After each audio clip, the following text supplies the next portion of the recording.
بسم اللہ الرحمن الرحیم۔ صبح عید ہونے والی ہے۔ جناب سیدہ فاطمہ الزہرا کے ننھے ننھے شہزادوں نے عرض کی، امی جان کل ہمیں بھی نئے کپڑے دینا، ہم پرانے کپڑے نہیں پہنیں گے۔ سیدہ نے بچوں کو بہلانے کی کوشش کی مگر وہ اپنی ضد پر قائم رہے۔ بنت رسول صلی اللہ علیہ وآلہ وسلم نے وعدہ فرما لیا کہ تمہیں عید کے لیے نئے کپڑے مل جائیں گے۔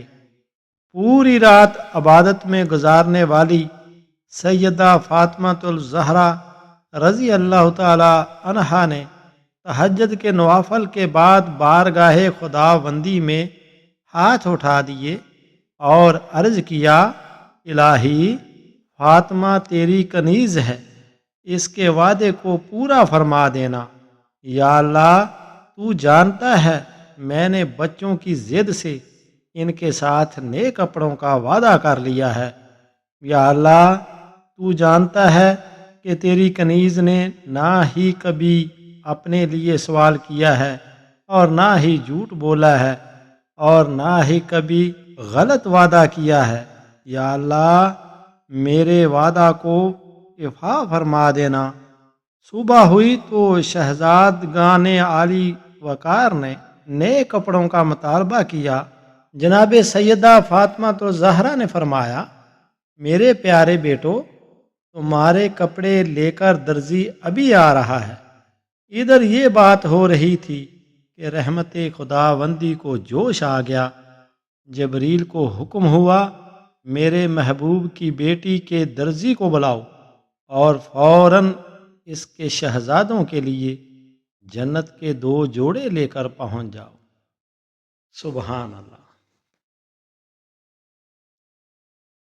جب روح نکلتی ہے تو انسان کا منہ کھل جاتا ہے، ہونٹ کسی بھی قیمت پر آپس میں چپکے ہوئے رہ نہیں سکتے۔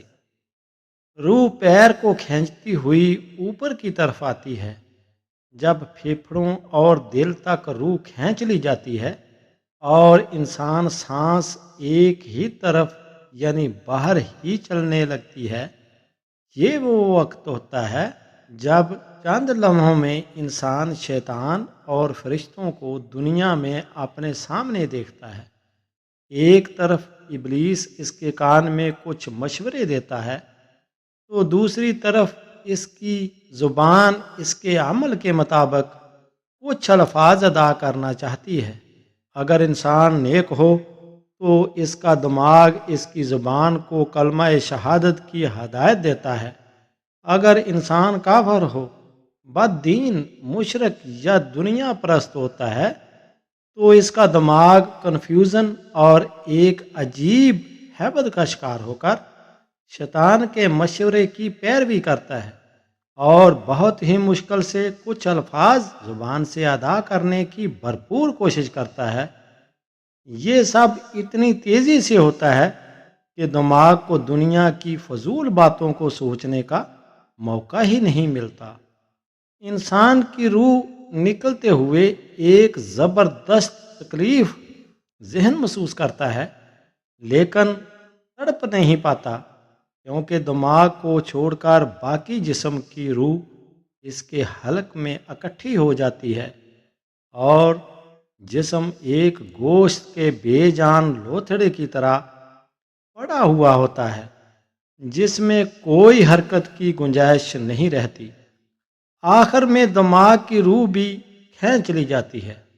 آنکھیں روح کو لے جاتے ہوئے دیکھتی ہیں، اس لیے کہ آنکھوں کی پتلیاں اوپر چڑھ جاتی ہیں یا جس سمت فرشتہ روح قبض کر کے جاتا ہے اس سمت کی طرف ہوتی ہے۔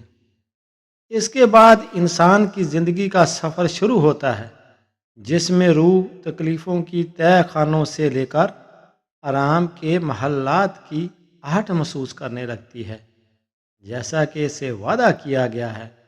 جو دنیا سے گیا واپس کبھی لوٹا نہیں، صرف اس لیے کیونکہ اس کی روح عالم برزخ کا انتظار کر رہی ہوتی ہے جس میں اس کا ٹھکانہ دے دیا جائے گا۔ اس دنیا میں محسوس ہونے والی طویل مدت ان روحوں کے لیے چند سیکنڈ سے زیادہ نہیں ہوگی، یہاں تک کہ اگر کوئی آج سے کروڑوں سال پہلے ہی کیوں نہ مر چکا ہو، مومن کی روح اس طرح کھینچ لی جاتی ہے جیسے آٹے سے بال نکالا جاتا ہے۔ گناہگار کی روح خاردار درخت پر پڑے سوتی کپڑے کی طرح کھینچی جاتی ہے۔ اللہ سبحانہ تعالی ہم سب کو موت کے وقت کلمہ نصیب فرما کر آسانی کے ساتھ روح قبض فرما اور نبی پاک صلی اللہ علیہ وآلہ وسلم کا دیدار نصیب فرما، آمین یا رب العالمین۔ ناظرین، ویڈیو اچھی لگی ہو تو چینل کو لازمی سبسکرائب کر دیں۔ شکریہ۔